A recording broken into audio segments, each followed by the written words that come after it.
My son left me alone. My name is Razia, and I am 62 years old. I live in a small two-room house at the edge of our town. A house filled with memories, laughter of the past, and the quietness of today.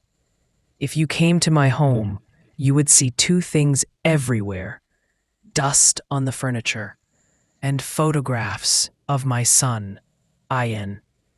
Ian was my only child. For me, he was not just a son. He was my life, my hope, my pride, my heartbeat.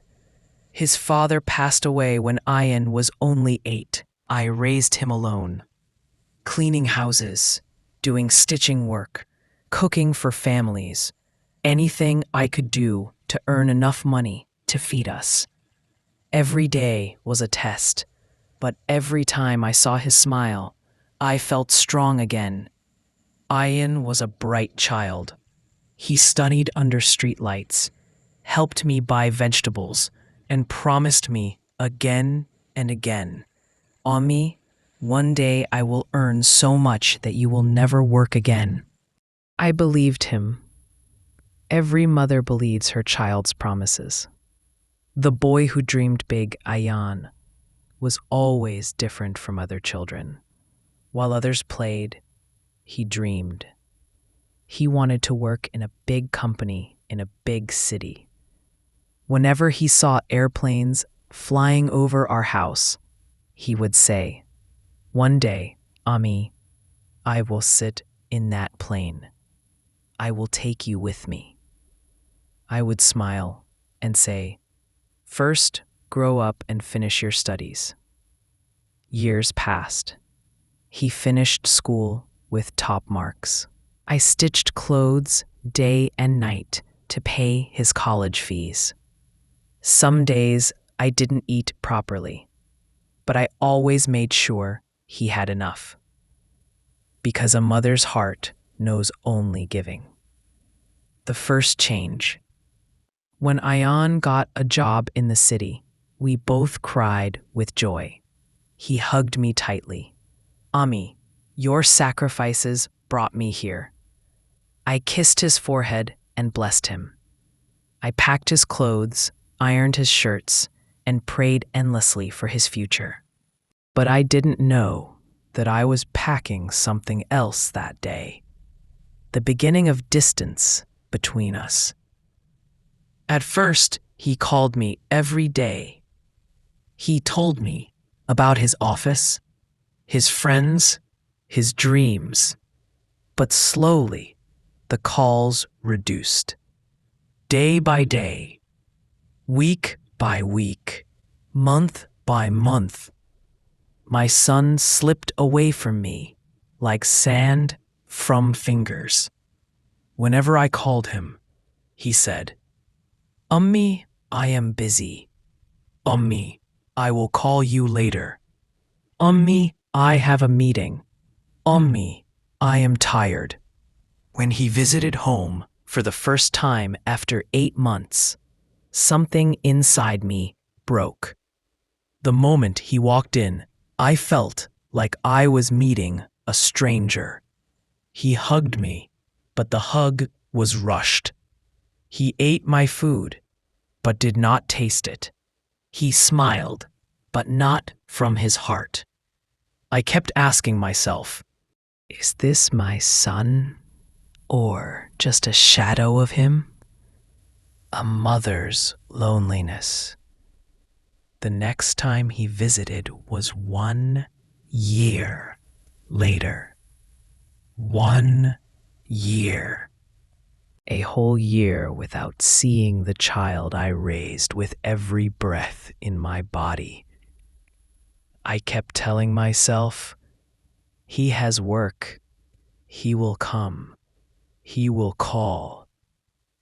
But loneliness grows silently, like weeds in an empty garden.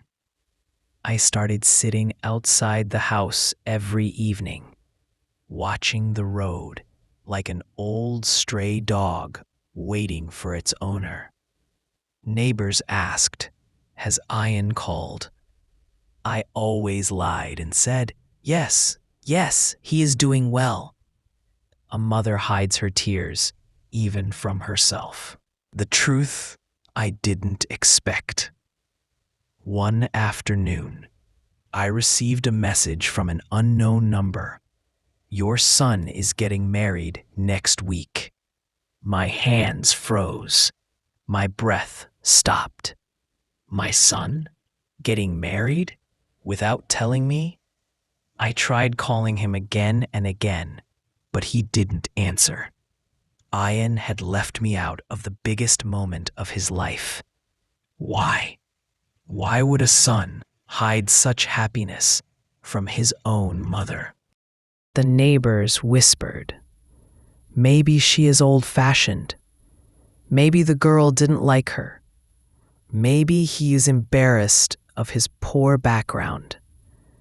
Every whisper was a knife inside me. For the first time, I felt truly abandoned. My son left me, not just physically, but emotionally, like I never existed. The wedding day. On the day of his wedding, I sat alone in my house. No invitation, no phone call, no message. Just silence. I lit a small diya and prayed for him. A mother's heart breaks, but still blesses. As I sat in the dim room, I remembered the little boy who used to fall asleep in my arms, the boy who cried when he saw me cry, the boy who promised never to leave me alone. Where did that boy go? Why did the world steal my son from me? Days passed. The house grew quieter. Amir did not return, and the echo of his last angry words still floated through the rooms like a sharp wind. Miriam tried to stay strong, but loneliness pressed heavily on her chest. Every evening, she would look at the gate, hoping to see him walk in, but only silence greeted her. Still, she prayed for him.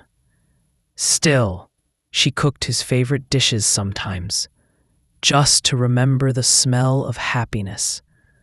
Still, she kept his room clean, hoping he might return one day. The village whispers. People in the village began to talk. Her son left her, some whispered. He does not care for her, others said. Miriam heard everything, but she never blamed Amir. She remembered the small boy who ran into her arms, the teenager who cried when he failed his exams, the young man who promised to take care of her. He is still good, she told herself. He is only lost. But the whispers hurt her heart deeply. One afternoon, the village women came to visit her. They looked at her with pity. "Miriam," one of them said softly, "you should go live with relatives. A woman alone cannot survive here." But she shook her head. "This is my home. My son's memories live here. I will not leave." And so she stayed. Life turns hard. Her health began to weaken. She coughed at night, felt pain in her legs, and struggled to walk to the market. No one helped her except little Sana, the neighbor's daughter. She would come every morning, sweep the floor, and bring milk. "Auntie," she said one day, "why doesn't your son come?" Miriam smiled sadly. "He will come, Beta. He will come someday." Sana nodded, though she did not understand. One night, Miriam felt dizzy while cooking. The room spun around her. She grabbed the wall and slowly sat down. Ya Allah, she whispered, give me strength. She could barely breathe. She crawled to her bed and lay down. In her fading consciousness, she whispered Amir's name. But Amir was far away, lost in his new life, unaware of how much his mother suffered. Meanwhile, in the city, Amir worked hard in the city. At first, he felt proud. He had a good job, new friends, and freedom. But slowly, he realized that life was not as easy as he thought.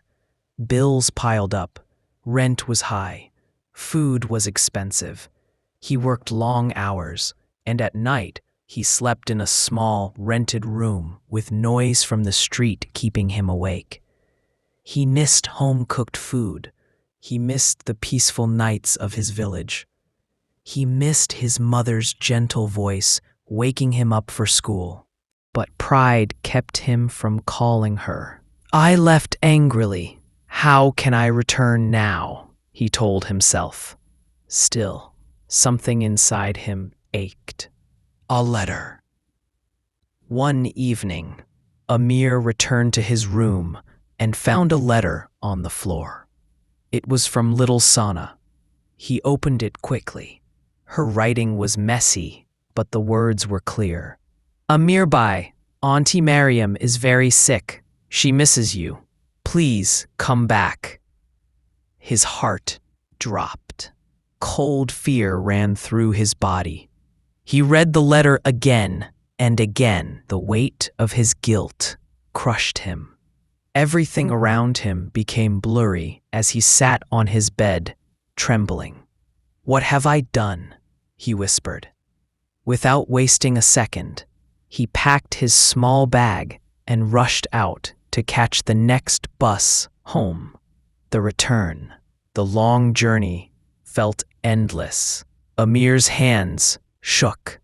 His breaths were shallow, and his heart pounded with worry.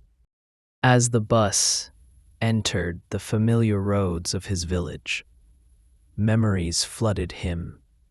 His mother holding his hand, her smile, her sacrifices. He stepped off the bus and ran toward the house. The gate was slightly open. The courtyard was silent. Sana, he shouted. The little girl came running. Amir Bhai, come quickly.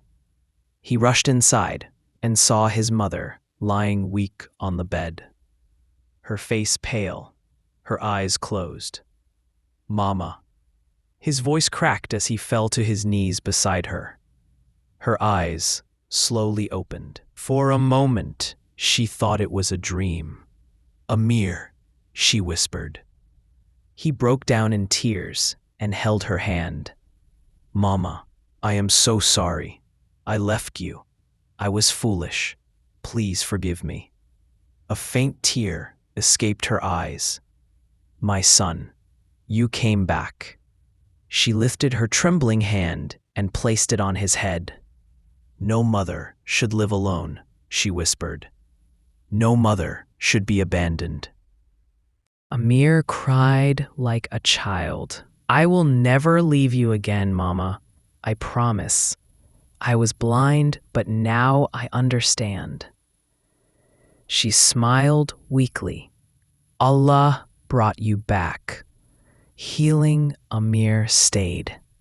He took her to the doctor, bought her medicine, cooked for her, cleaned the house, and sat by her side every night. Slowly, she recovered. The villagers saw the change and stopped talking. Some even helped. Life returned to the house, not as it was before, but stronger, with deeper understanding and love. One evening, as they sat outside watching the sunset, Mariam said softly, Amir, life without family is empty. I know, Mama, he replied, and I will never forget this again. Final message. Years passed. Amir became a responsible man, working in the village and taking care of his mother with deep devotion. Mariam often told people, "A child may leave a mother, but a mother's prayer always follows her child. Love brings them back." Their bond became unbreakable, and Amer kept his promise.